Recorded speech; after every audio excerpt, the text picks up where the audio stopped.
제목 좀 띄워주세요. 제목.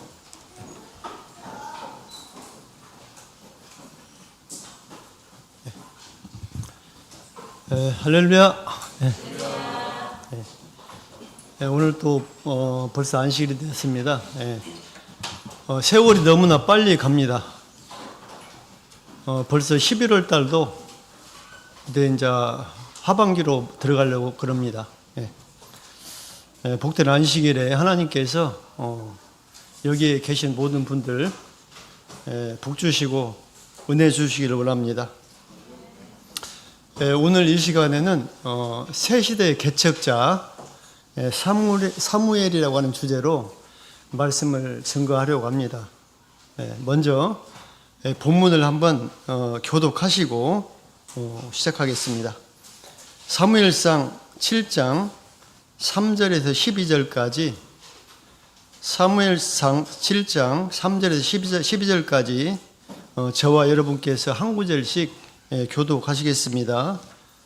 찾으셨으면 제가부터 봉독하겠습니다. 사무엘이 이스라엘 온 족속에게 일러 가로되 너희가 전심으로 여호와께 돌아오려거든 이방 신들과 아스다롯을 너희 중에서 제하고 너희 마음을 여호와께로 향하여 그만 섬기라. 너희를 블레셋 사람의 손에서 건져내시리라.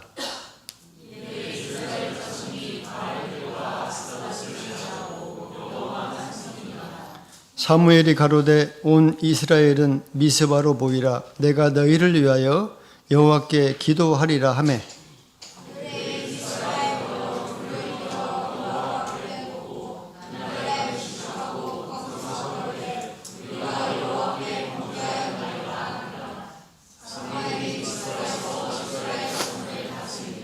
(7절) 사무엘 이스라엘 자손이 미스바에 모였다 함을 블레셋 사람이 듣고 그 방백들이 이스라엘을 치러 올라온지라. 이스라엘 자손이 듣고 블레셋 사람을 두려워하여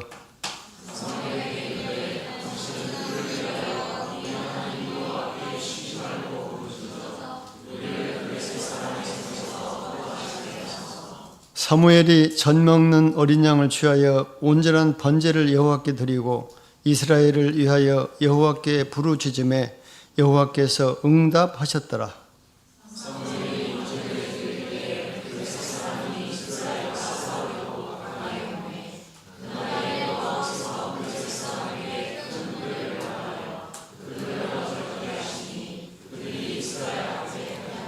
11절 이스라엘 사람들이 미스바에서 나가서 블레셋 사람을 따라 벳갈 아래에 이르기까지 쳤더라.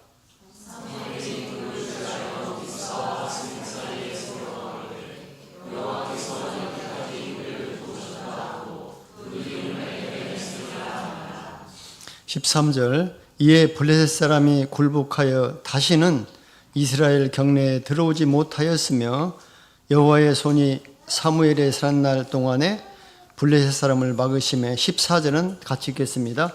블레셋 사람이 이스라엘에게서 빼앗았던 성읍이 에그론부터 가드까지 이스라엘에게 회복되니 이스라엘이 그 사방 지경을 블레셋 사람의 손에서 도로 찾았고 또 이스라엘과 아모리 사람 사이에 평화가 있었더라. 본문의 내용은 여러분들 읽으신 바와 같이 그렇게 어려운 내용이 아닙니다. 역사적인 사실이기 때문에요.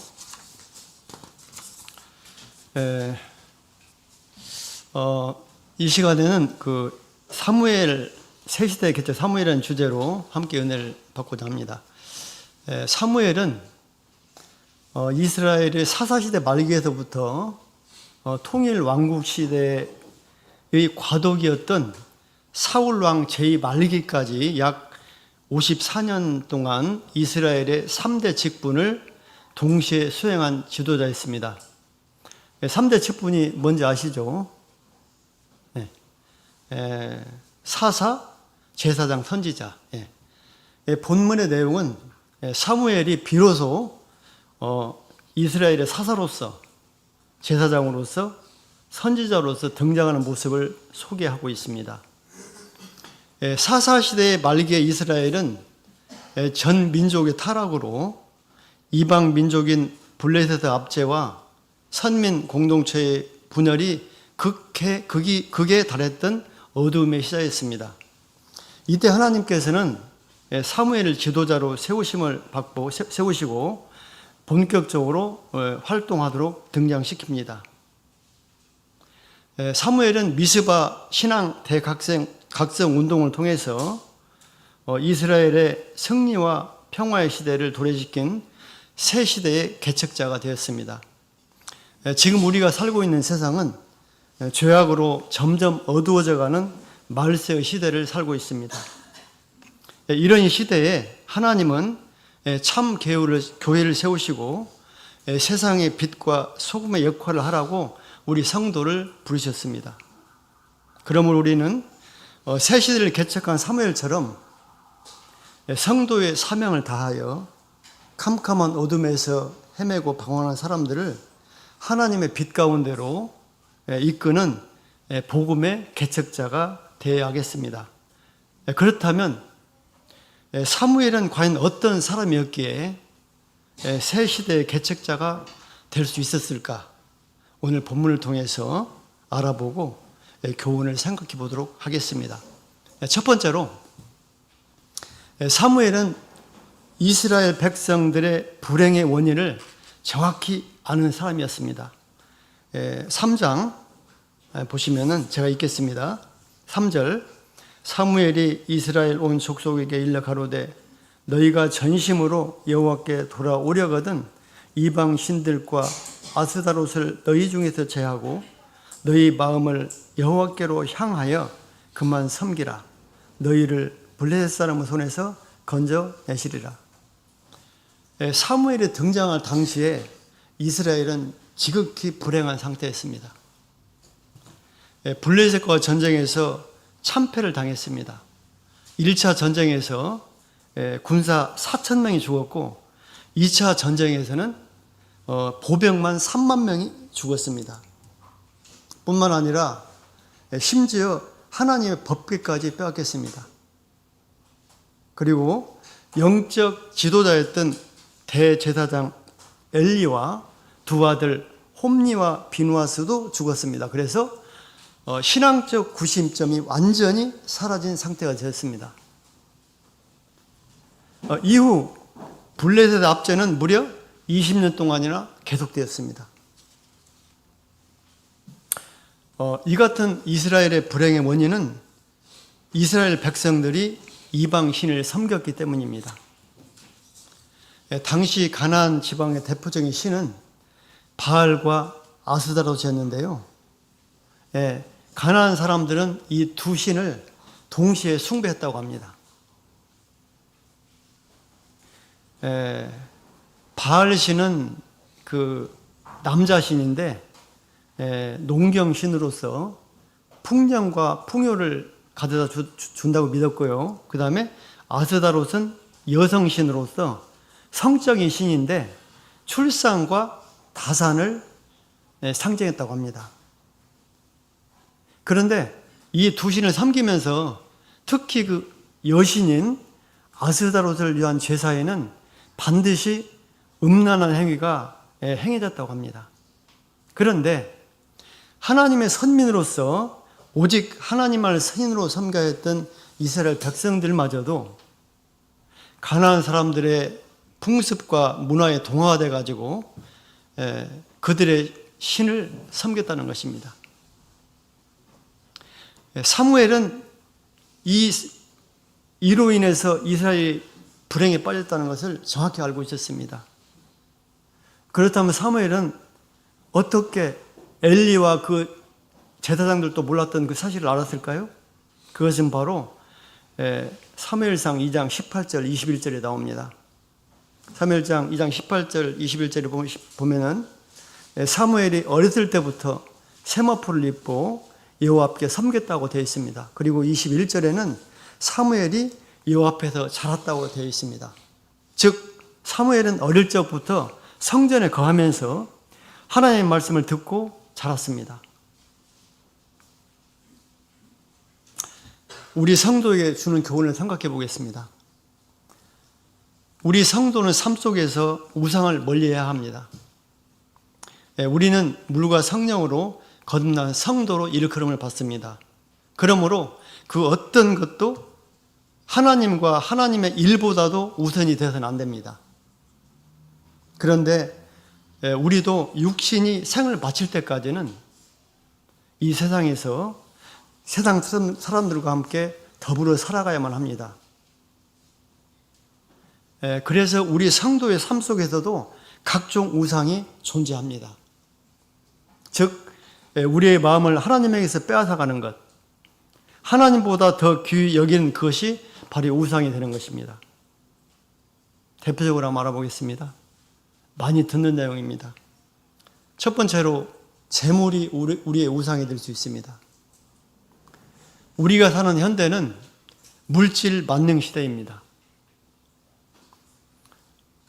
제가 인터넷에 보니까 돈이면 귀신도 부린다는 책도 출간이 되었더라고요.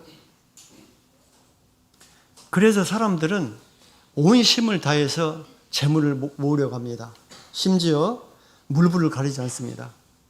그렇기 때문에 이 세상에는 돈 때문에 좋지 않은 일들이 많이 발생해요. 우리 주변에서도 많이 봅니다. 매스컴을 통해서 많이 봅니다. 어떤 부모가 열심히 안 쓰고 안 먹고 모아서 큰 부자가 되었습니다. 좀 죽을 때까지 쓰면 좋은데 쓰들 못해요. 죽었습니다.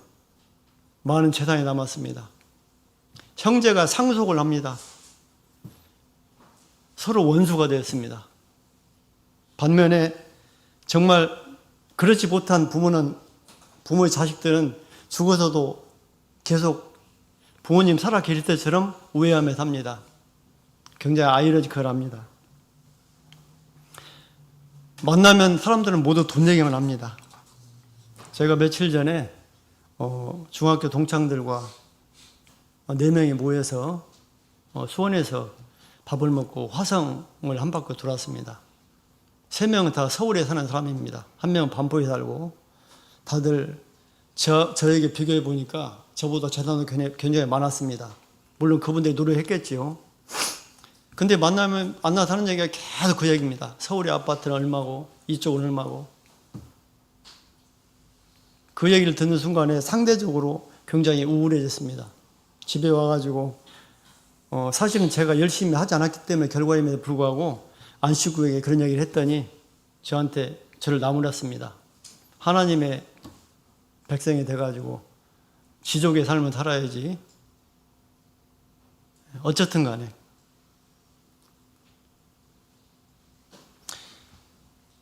제가 어렸을 적에는 돈 위에 사람이지 사람의 돈이 있냐 이런 말을 들었습니다. 그런데 지금은 완전히 지배합니다. 사람을. 인류가 존재하는 한 마찬가지입니다. 그렇다면 예수님 당시에는 어땠을까요? 마찬가지입니다. 예수님께서 마태복음 6장 24절에 한 사람이 두 주인을 섬기지 못할 것이니 혹 이를 미워하며 저를 사랑하거나 혹 이를 중히 여기며 저를 경히 여김이라. 너희가 하나님과 재물을 겸하여 섬기지 못하니라고 재물에 대한 경계의 말씀을 하셨습니다. 여기서 섬기다라는 단어는 헬라어로 둘리오인데 그 뜻은 종이 되다, 예속되다 이런 뜻입니다. 성도는 마땅히 하나님의 종이 되어야 하고 하나님께만 예속되어야 합니다. 그런데 재물과 성도의 관계에도 듈리오라는 단어가 사용이 되었습니다. 섬김의 대상으로 하나님과 재물이 동등하게 표현되고 있습니다. 가히 재물의 이력을 알게 합니다. 성도는 재물에 지나친 욕심을 가져서는 안 됩니다. 그 결국은 사망이기 때문입니다. 야고보서 1장 14절 15절 말씀에 오직 각 사람이 시험을 받는 것은 자기 욕심에 끌려 미혹됨이니 욕심이 잉태한 즉 죄를 낳고 죄가 장성한 즉 사망을 낳느니라. 자, 그런데 잠깐 여기서 우리가 오해해서는 안 될 것이 하나 있습니다. 성도에게 있어서 재물이 필요 없느냐? 그렇지 않습니다. 우리가 세상을 살아가려면 반드시 필요한 것이 재물입니다. 심지어 하나님의 일을 함에 있어서도 재물이 필요합니다. 제가 여담을 하나 하겠습니다. 이거 여담인데 해도 되나 안 되는지 모르겠네. 제가 어젠가 그젠가 요즘에는 있잖아요. 그 어떤 상황이 있다가 딱 하루 종일 지나가면 그게 어젠지 그젠지 잘 생각이 안 납니다. 예. 나이가 먹어가는 자연적인 그 노화 현상인데요. 이제 어디 가서 식사를 했는데 어떤 분하고 우리 신도입니다. 차를 타고 나오는데 앞에 큰 건물이 있었어요. 웅장했습니다. 딱 보니까 뭐 교회라고 교회 건물이었습니다. 그걸 보면서 동시에 얘기했습니다. 아, 우리 교회는 왜 이렇게 작냐, 적냐, 왜 저러냐. 그래서 제가 아는 체를 했습니다. 알지 않느냐. 우리는 한 명 전도하기가 얼마나 어렵냐. 보통 사람들은 점심 먹고도 그냥 잠깐 10분 동안에 3명, 4명씩을 바로 영접시킵니다. 그러나 우리는 한 명을 전도하려면 너무 어렵습니다. 지금 저 뒤에 어르신 와 계십니다. 정말 한 분이 우리 교회에 들어온다는 것은 정말 어렵습니다. 좀 복된 분이십니다. 그래도 그랬더니 그분이 하시는 말씀이 한 분이 그런 말을 하더라고요. 그런 게 아니라, 내가 그 일반 교회 경험했잖아. 일반 교회에서는 장로 되려면 최소한도 한 장은 있어야 된다는 겁니다. 안수집사 5천만 원 이상 있어야 된다는 거예요. 그렇게 작정을 한답니다. 그렇기 때문에 교세가 겉으로 나오는 교세가 크지 않을 수가 없다는 거죠. 네, 여담인데요. 어쨌든 간에 우리가 성업에도 필요합니다. 그러므로 열심히 노력해서 정당한 대가로 얻은 재물은 소중한 것입니다. 다만 신앙이 우선되어야 한다는 겁니다. 제가 한참 전에 어떤 목사님으로부터 이런 얘기를 들었습니다. 대만에 어떤 장로님이 계신다고 합니다. 그런데 그분은 정말 부자라고 합니다. 뭐 항공사 회장인지 사장인지 제가 지금 가물가물한데 돈이 굉장히 많다고 그래요. 그런데 그분은 안식일이 되면은 직접 봉고차를 몰고 신도들을 태워다 드리고 또 와서 청소를 하고 그런다고 합니다. 섬긴다고 합니다. 그리고 자기의 재산을 교회를 위해서, 신도를 위해서 많이 기여하고 그런다고 합니다. 우리 교회에도 이런 좋은 부자가 있어가지고 하나님의 일에 많이 기여하면 좋겠습니다. 예. 또 우리 성도에게는 세상적 성공이 우상이 될 수 있습니다. 사람들은 전부 성공하기를 원합니다. 우리 성도도 예외일 수가 없습니다. 그런데 이 세상에서의 성공은 잠시 공중에 뜬 구름에 불과합니다. 그래서 결국은 허무합니다. 얼마 전에 아까 만났던 그 세 분 중에 두 분 중에 한 분이 그런 말씀 하셨습니다. 자기 부모님이 지금 95세가 된다고 합니다. 지금은 걷지를 못한대요. 모든 것을 자기가 케어해야만이 살 수가 있다고 합니다. 근데 그분의 젊었을 때 자기의 집안의 그 상황은 솔직히 그 동네에서 존경받고 인정받는 그러한 집안이었다고 합니다.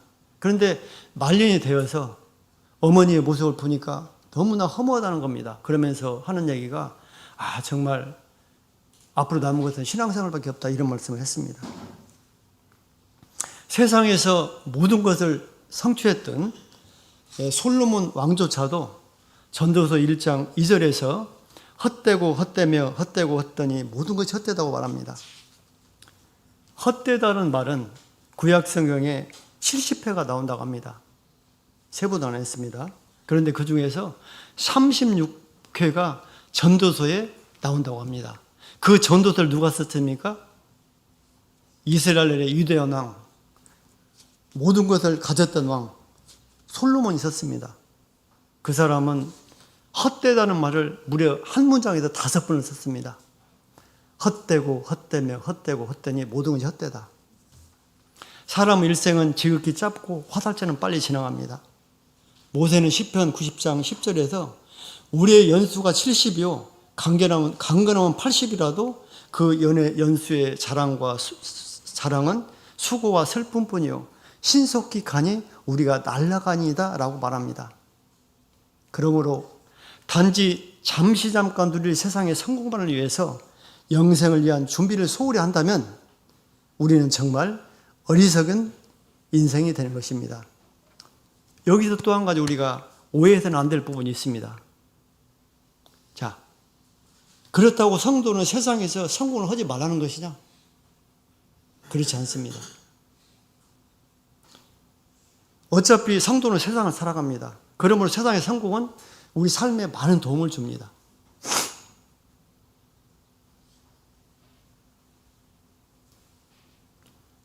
그리고 마찬가지로 세상적 성공이 우리 성업에도 유익이 되고 성도에게 도움을 줄 수 있습니다. 제가 사람이 이제 나이가 먹으면 금년에 65세입니다.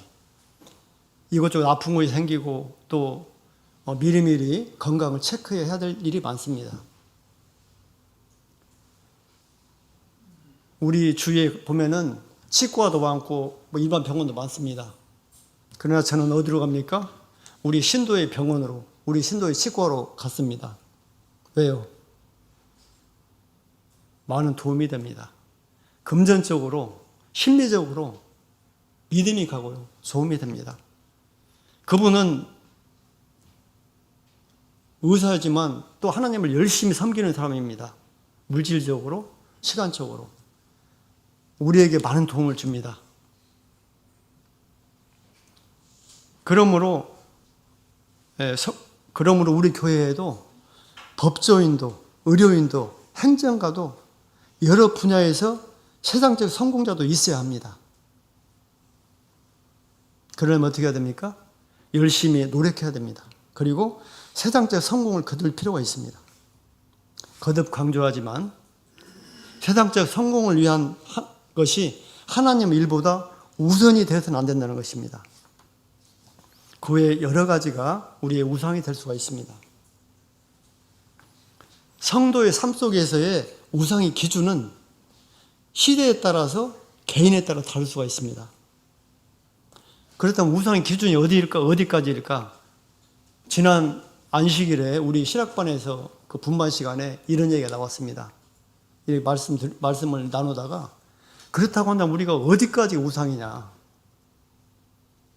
갑론을박을 했습니다.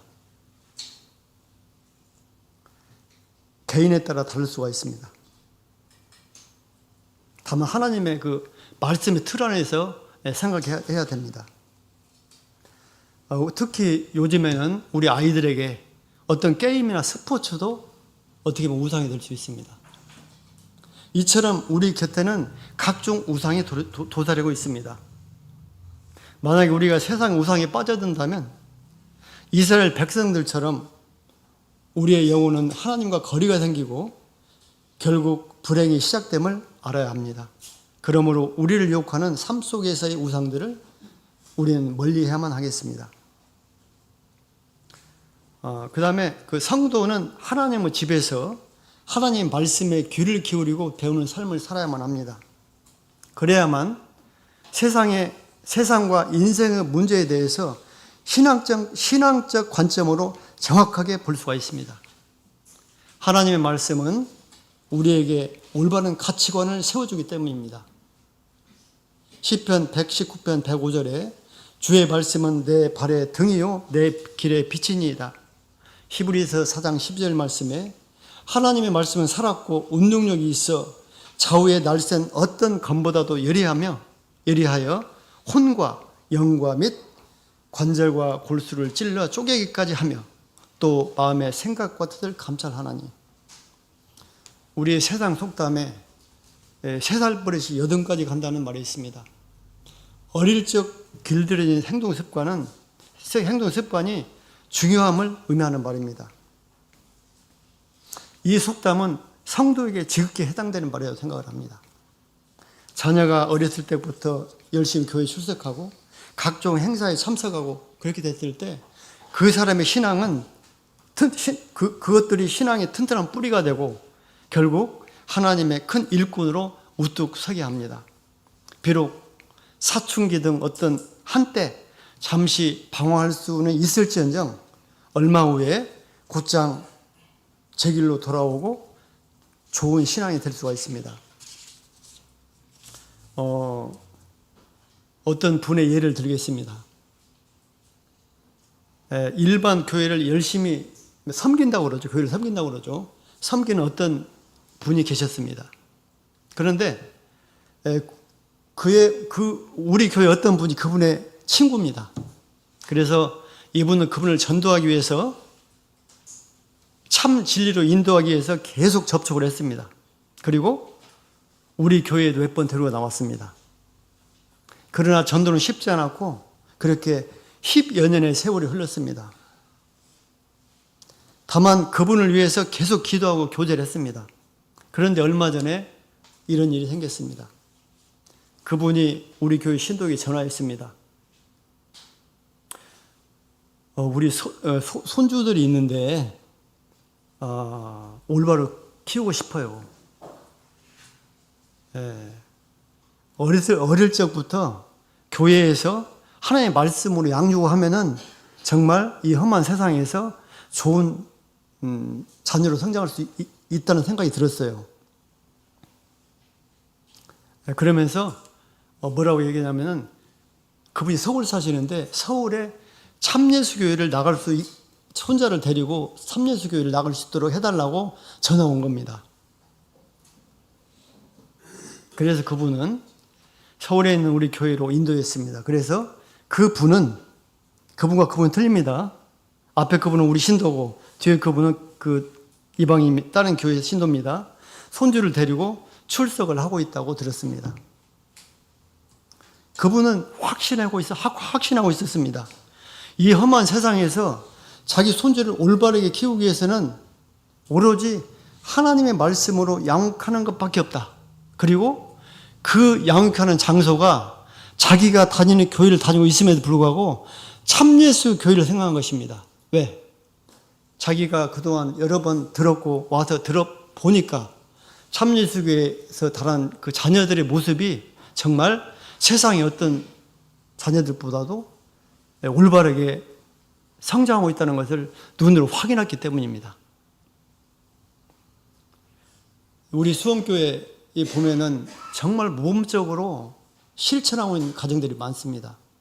저녁에도 안식일에도 자녀들 데리고 교회 와가지고 옆에 딱 앉혀놓고 자녀가 올바로 말씀을 듣는지 해차를 하는지, 해차는 전라도 말입니다. 하는지 이렇게 막 살핍니다. 감시합니다. 그리고 옆에서 케어합니다. 저는 그렇게 못했거든요. 만약에 앞으로 세월이 흘러가지고 그 중에서 목회자도 나오고 큰 일꾼이 나올 줄 믿습니다.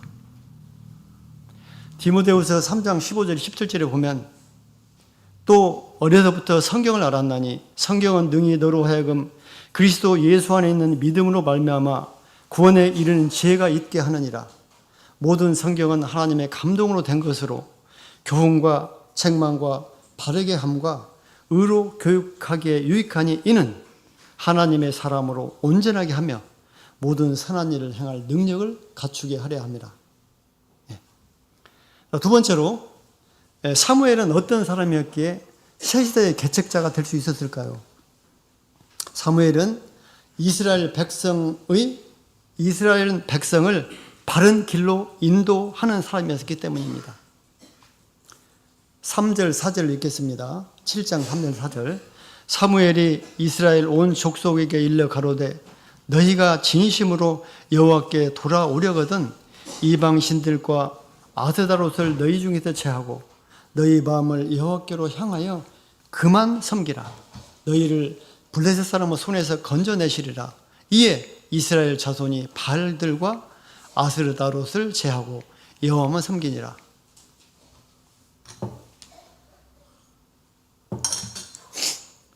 블레셋과 전쟁에서 패배하여 빼앗겼던 하나님의 법궤가 돌아왔습니다. 그럼에도 불구하고 이스라엘 백성들은 여전히 20년 동안이나 이방신을 섬겼습니다. 그로 말미암아 이스라엘은 블레셋 압제는 지속이 되었습니다. 사무엘은 그 원인이 백성들의 우상 숭배에 있었음을 알고 그들이 하나님께로 돌아오기를 간절히 바라면서 그들의 잘못을 지적하였습니다. 그리고 백성들이 실천해야 할 일들을 구체적으로 지시합니다. 첫째로 전심으로 하나님께 돌아오라 이렇게 했습니다. 전심으로라는 단어는 히브리어로 베콜 레바, 잘 셔가 안 돌아갑니다.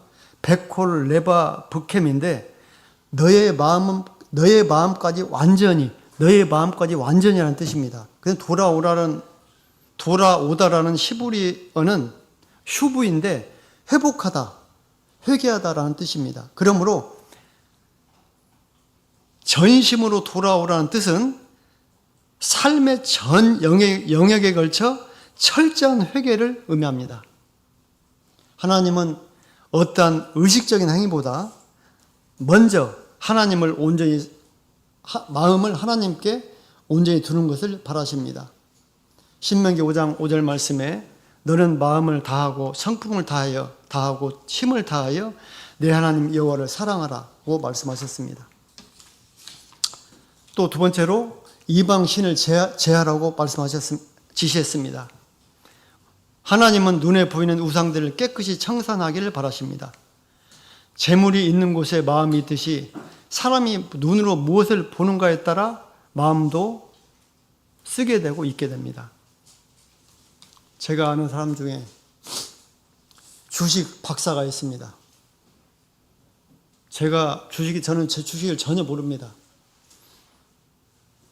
그분 말, 우리나라 서점에 있는 책은 다 섭렵했다고 했습니다. 그리고 만나서 얘기하는 걸 보면은 정말 잘합니다. 잘 모르지만 정말 막 잘하는 것처럼 느껴집니다. 이번에 트럼프가 당선됐어요. 세계가 긴장하고 있습니다. 우리나라 마찬가지입니다.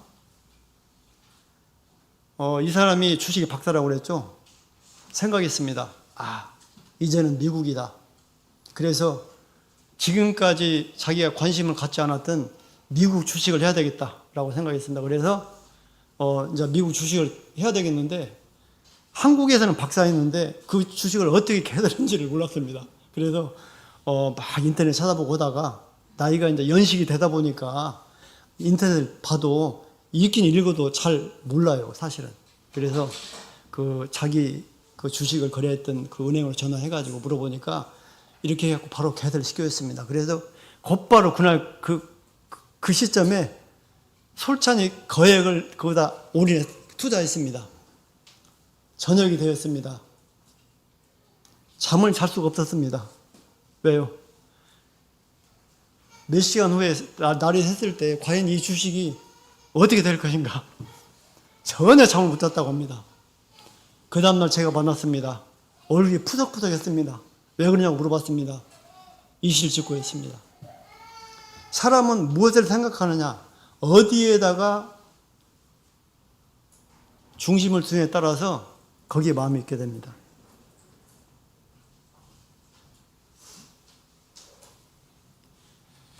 제가 지금 어디까지 했죠?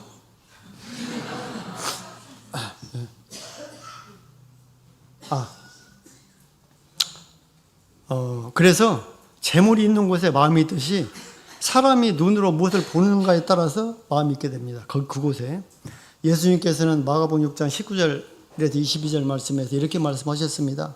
너희를 위하여 보물을 땅에 쌓아두지 말라. 거기는 좀과 동록이 하며 도적이 구멍을 뚫고 도적질을 하느니라. 오직 너희를 위하여 보물을 하늘에 쌓아두라. 거기는 좀이나 동록이 해하지 못하며 도적이 구멍을 뚫지도 못하고 도적질도 못하느니라. 내 보물 있는 그곳에는 내 마음도 있느니라. 우리는 하나님께 마음을 두어야 되겠습니다. 그 다음에 또 세 번째로 하나님을 섬기라고 하였습니다. 우상을 버리고 악한 생활을 청산하는 것이 소극적인 섬김의 자세라고 한다면 적극적 섬김의 자세는 하나님이 기뻐하시는 일들을 부지런하게 행하는 것입니다.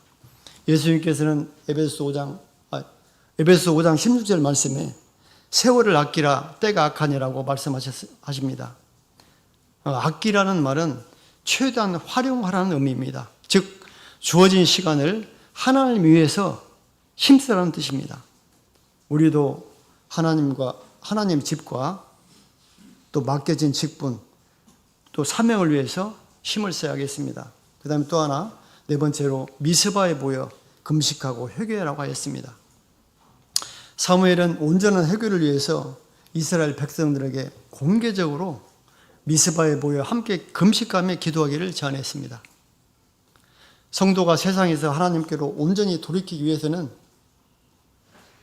자기 혼자서 자기 몸을 치는 혼자의 몸부림보다는 공동체의 합심 노력도 필요합니다. 그러므로 교회 내 또는 나에게 어떤 문제가 생겼을 때는 온 성도가 뜻을 모아서 기도함으로써 대처해야 할 필요가 있습니다. 우리에게 주는 교훈입니다. 이 세상에는 수많은 사람이 영적으로 불행한 삶을 살아가고 있습니다. 우리는 그 불행의 원인이 죄 때문임을 잘 알고 있습니다. 그러므로 믿지 않는 사람들을 예수님 앞에 인도하여 잘못을 지적하여 알게 하고 회개하여 죄사함을 받게 해야 합니다. 사무엘이 잘못된 길을 가는 이스라엘 백성들을 바른 길로 인도했던 것처럼 우리 성도도 멸망의 길을 걷는 불쌍한 영혼들을 하나님의 집으로 인도하여 구원을 얻게 하는 일에 더욱 힘써야 하겠습니다. 또한 성도 중에 누구라도 한순간 사단의 시험에 빠지거나 어떤 사정으로 인해서 신앙의 방황을 하거나 잠자는 신앙 상태가 될 수 있습니다. 이때 누군가는 그를 깨워 바른 길로 인도해야만 합니다. 그 사명을 담당하는 누군가가 바로 나 자신이기를 소망합니다. 세 번째로 사무엘은 어떤 사람이었기에 새 시대의 개척자가 될 수 있었을까? 사무엘은 이스라엘 백성을 위해 기도하는 사람이었습니다. 5절, 8절, 9절 읽겠습니다. 사무엘이 가로되 온 이스라엘은 미스바로 모이라 내가 너희를 위하여 여호와께 기도하리라 하매 사무엘에게 이르되 당신은 8절 누구를 위하여 우리 하나님 여호와께 쉬지 말고 우리를 위하여 우리 하나님 여호와께 쉬지 말고 부르짖어 우리를 블레셋 사람의 손에서 구원하시게 하소서. 9절 사무엘의 젖 먹는 어린 양을 취하여 온전한 번제를 여호와께 드리고 이스라엘을 위하여 여호와께 부르짖음에 여호와께서 응답하셨더라. 사무엘은 이스라엘 백성들에게 진리를 가르치만 한 사람이 아니었습니다.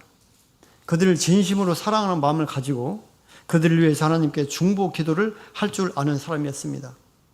이스라엘 백성이 잘못으로 환난을 당할 때 하나님께 제사 드리며 간절히 부르짖었습니다. 하나님께서는 사무엘의 제사를 연락하시고 응답하셨습니다. 사무엘이 번제를 드릴 때 블레셋이 쳐들어왔습니다. 하나님께서 블레셋 사람들에게 큰 우레를 바라고 그들을 어지럽게 하심으로써 이스라엘의 대승리를 안겨주셨습니다. 이때 사무엘은 돌을 취하여 기념비를 세우고 여호와께서 여기까지 우리를 도우셨다라고 그 이름을 에벤에셀이라고 하였습니다. 그뿐만 아니라 하나님께서는 사무엘이 살인날 동안 아까 사무엘이 몇 년간 사역했다고 그랬죠? 54년간. 사무엘이 사는 그 54년 동안 하나님께서는 블레셋 사람을 막아주심으로 이스라엘에게 비로소 평화가 임하게 하셨습니다. 이처럼 누군가를 위한 간절한 기도는 하나님께 합당한 기도이며 응답받게 됩니다. 바울 사도는 디모데전서 2장 1절과 3절에서 그러므로 내가 첫째로 권하노니 모든 사람을 위하여 간구와 기도와 도구와 감사를 하되 임금들과 높은 주에 있는 모든 사람을 위하여 하라. 이는 우리의 모든 경건과 단정함 중에 고요하고 평안한 생활을 하려 함이니라. 이것이 우리 구주 하나님 앞에 선하고 받으실 만한 것이니라. 우리에게 주는 교훈입니다. 성도의 사명은 이방인에게 복음을 알리고 하나님께로 인도하여 하나님의 자녀로 거듭나게까지 하는 것입니다. 그러므로 어떤 한 사람을 하나님께로 인도하고자 할 때 반드시 믿음과 사랑으로 그분을 위해서 기도함을 잊지 말고 실천해야 합니다. 어떤 분은 자기 부모 전도를 위해서 수십 년 동안을 기도했다고 합니다. 또 제가 아는 어떤 분이 계십니다. 그분은 일반 교회에서 참예수 교회로 전도된 분입니다. 엊그저께 만났습니다. 그분이 말했습니다. 참예수 교회의 진리는 내가 세상의 모든 것을 걸을 만한 충분한 가치가 있다. 그래서 나는 앞으로 남은 삶을 참예수 교회에서 올인해야 되겠다라고 2번이나 얘기를 했습니다. 그분은 참예수 교회로 전도된 후로부터 지금까지 계속해서 하나님을 잘못 믿고 있거나 모르는 영혼의 전도를 위해서 눈물로 기도하고 있습니다. 그리고 지금 그 열매가 하나씩 둘씩 맺어지고 있습니다. 우리는 구도자를 교회로 인도할 때 어떻게 기도해야 할까요? 하나님께서 그분의 마음을 감동시켜서 하나님을 그분이 느끼게 해주십시오. 이렇게 기도해야 합니다. 또 그분이 안고 있는 문제를 오직 하나님께 의지하여 응답받게 해주십시오. 이렇게 기도합니다. 또 그분에게 회개의 마음을 주시고 죄사함의 은혜를 얻게 하셔서 하나님의 자녀가 되도록 인도하십시오. 이렇게 기도해야 합니다. 이렇게 기도하는 사람은 한 사람을 구원으로 인도하는 복음의 개척자가 되는 것입니다. 다니엘서 12장 3절 말씀에 지혜 있는 자는 궁창의 빛과 같이 빛날 것이요 많은 사람을 옳은 대로 돌아오게 한 자는 별과 같이 영원히 비추리라 말씀하셨습니다. 말씀의 결론을 맺겠습니다. 사무엘은 어릴 적부터 하나님의 집에서 하나님의 말씀으로 양육되었습니다. 그로 인하여 하나님으로부터 이스라엘의 지도자를 세움을 받고 이스라엘을 어두움의 시대에서 광명의 시대로 활짝 열게 한 새 시대의 개척자가 되었습니다. 사무엘이 이스라엘의 새 시대의 개척자가 될 수 있었던 것은 그가 이스라엘 백성들의 불행의 원인을 정확히 알고 있었고 이스라엘 백성들을 바른 길로 인도하였으며 이스라엘을 위해 간절히 기도했기 때문입니다. 그러므로 사무엘의 사역을 통해서 사무엘이 사는 날 동안 여호와의 손이 블레셋 사람을 막으심으로써 비로소 이스라엘에는 평화의 시대가 활짝 열리게 되었습니다. 하나님께서는 죄악으로 가득 찬 이 시대에 우리를 성도로 부르시고 복음의 개척자로 세우셨습니다. 그래서 하나님께서 우리를 통해서 하나님의 영광스러운 시대를 펼치시기를 원하십니다. 그러므로 우리는 날마다 하나님의 말씀 속에서 살아가야 합니다. 그리고 세상 사람들에게 용감하게 복음을 전하고 그들을 위해서 기도하며 그들을 구원의 길로 인도해야만 합니다. 우리 모두 그런 주님의 일꾼이 되기를 예수 그리스도 이름으로 축원합니다.